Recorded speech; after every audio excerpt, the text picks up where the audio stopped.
The Spring Festival period is an important holiday for families. Many Chinese people work and study in cities far away from home. And when the Spring Festival season arrives, most employees get 7 to 12 days off, while students enjoy a month-long winter break. The long holiday gives them a chance to return to their families after a year or many years apart. This season triggers the Spring Festival travel rush, or Chunyun. Chun for spring, and Yun for to move or to transport. No matter where they are, people will brave through crowded train stations, bus terminals, and airports just to return home for a family reunion. So in China, there are two huge holidays. The Spring Festival and the National Day holiday. Both of these holidays are a week long. And so people take advantage of this long holiday to travel, to celebrate, to be with their families. Work culture in China is very, very hectic. There's a lot of pressure and very, very busy.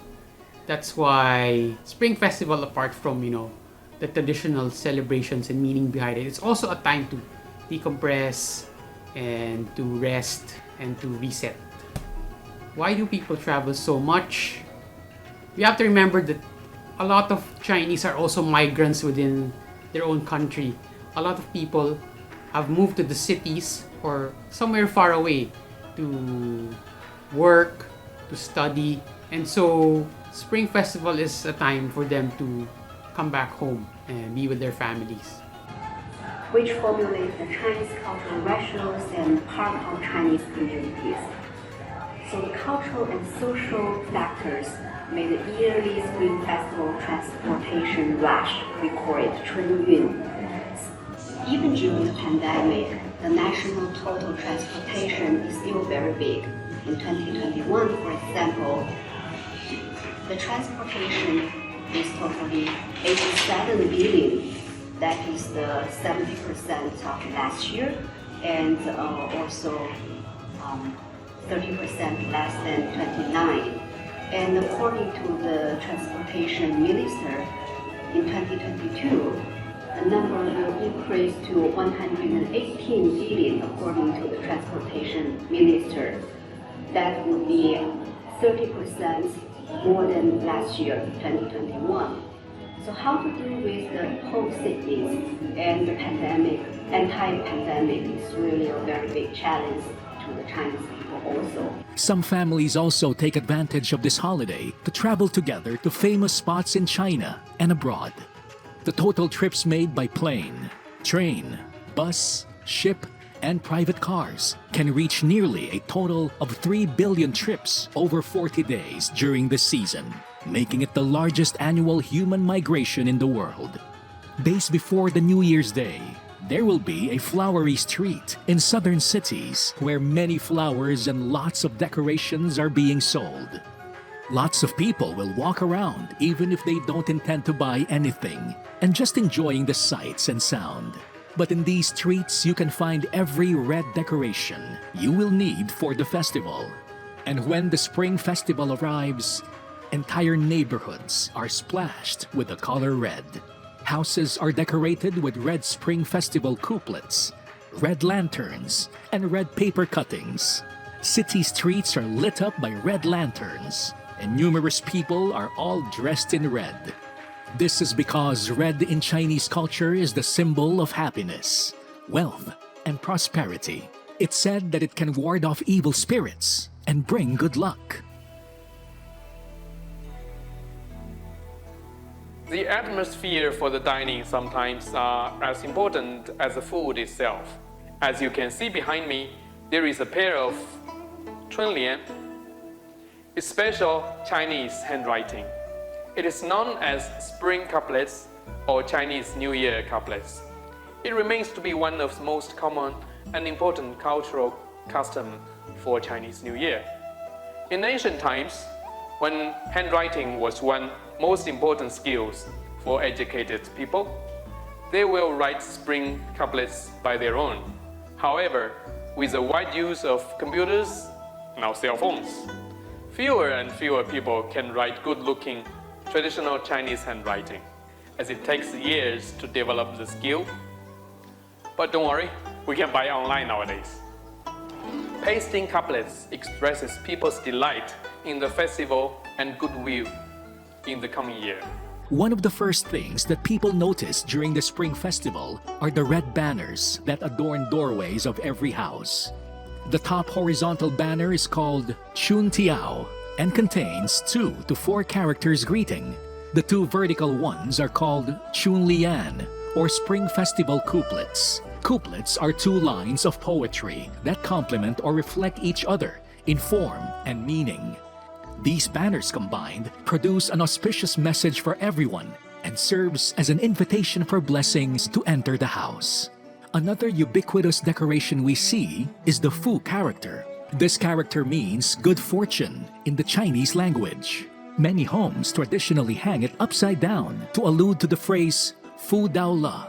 Fu is upside down, which is a pun of Fu Dao La, which means good blessing has arrived.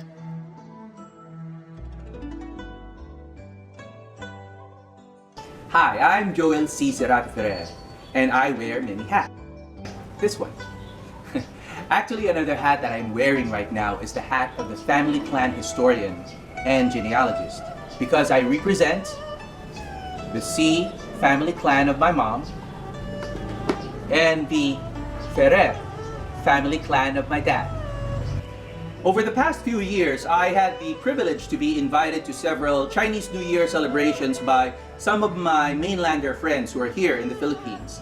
And since I never attended a Chinese New Year celebration in mainland China, I guess this is the next best thing. So I'd like to give a few similarities and differences between how mainlanders here in the Philippines celebrate Chinese New Year vis-a-vis how Chinoys celebrate Chinese New Year over here. So let's start with similarities. Just like the typical Chinoy Chinese celebration, I noticed that mainlanders also wear red.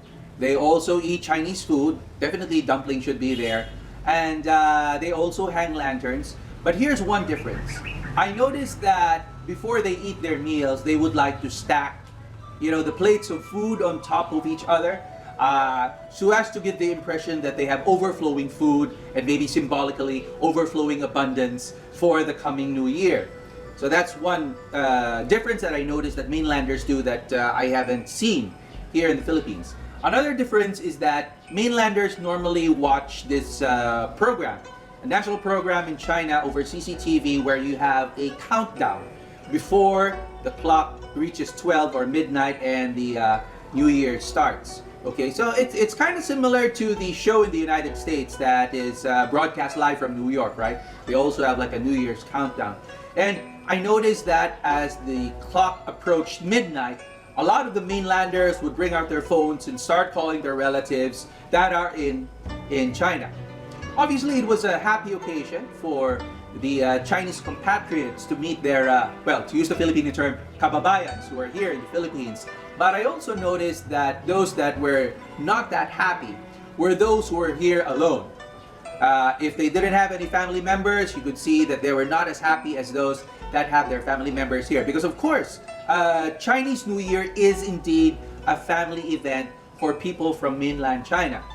So I get to ask myself sometimes, how do Filipinos in mainland China feel? Filipinos who are also far away from their families, who are here in the Philippines during Chinese New Year. About the memories here in China, especially every Chinese New Year, no, a lot, and I'm a bit emotional right now. It was just like reminiscing to me, because I used to be a singer way back, more than 1 decade, and my experience there is just like really amazing, especially every Chinese New Year, because we're spent together just like one family. We're eating together, we're celebrating together, and so every day, every night, most of my friends are there. It seems like they are one of my families, because they're all there for us. Of course, the special part is they give you the hongbao. So every time we sang a Chinese New Year song, Gong Hei Fa Choi, Gong Choi San To, Gong Si Fa Chai. Actually, it's not a number. Yeah, it's a simple envelope, but you felt more good every time you receive that, because you can feel inside that you are a part of their family, you're part of their beliefs and traditions, and that's the most important thing. It's a great time to be a kid during the Spring Festival. Instead of receiving wrapped gifts, like what they usually receive at Christmas, children get hongbao, or red envelopes, stuffed with lucky money from grandparents, uncles, aunts, neighbors, and friends of the family. This money is called Yasui Chin, which means money to ward off old age, as it is given in the hope that the child will live a long and happy life. Fireworks are an indispensable part of the celebration to liven up the air of Spring Festival. Traditionally, fireworks and firecrackers are used to scare away evil spirits. The louder and brighter the explosions, the better. During the Spring Festival, whether in the city or the countryside, we can see some very distinct traditional performances that are staples of Chinese celebrations. First, the lion dance. In traditional Chinese culture, the lion is regarded as a symbol of power, wisdom, longevity, and superiority. Having the lion dance performed during celebrations is believed to bring good luck and drive away the evil spirits. There are two main kinds of lions. The northern lions are usually red and yellow and have shaggy fur. Southern lions have curly, fluffy fur and come in a variety of colors. They also have a horn and mirror on their heads. Lion dance performers are trained kung fu practitioners. The moves that they do are based on their particular school and area's traditional choreography. The performers will move and imitate a lion to the beats of drums and gongs, and sometimes even perform acrobatic tricks to amaze and delight the crowd. The dragon dance is another traditional festive performance that cannot be missed. Chinese dragons are symbols of power, dignity, fertility, wisdom, and luck. In the ancient times, people believed that dragons brought rain, and so during dry seasons, they performed the dragon dance to invoke the fearsome, yet benevolent creature to make it rain. Unlike the Western idea of the dragon that breathes fire, the Chinese dragon is a creature of the water, and when there is water, there is life. And so, whenever there is a dragon dance, people prefer a long dragon. The longer the dragon, the more luck it brings. Generally, the dragon dance is performed by many people, holding up and controlling the dragon. In some communities, the dragons are so long that they require 20 to 30 people to carry them. In a typical dragon dance, one person uses a pearl-like thing to lead the dragon.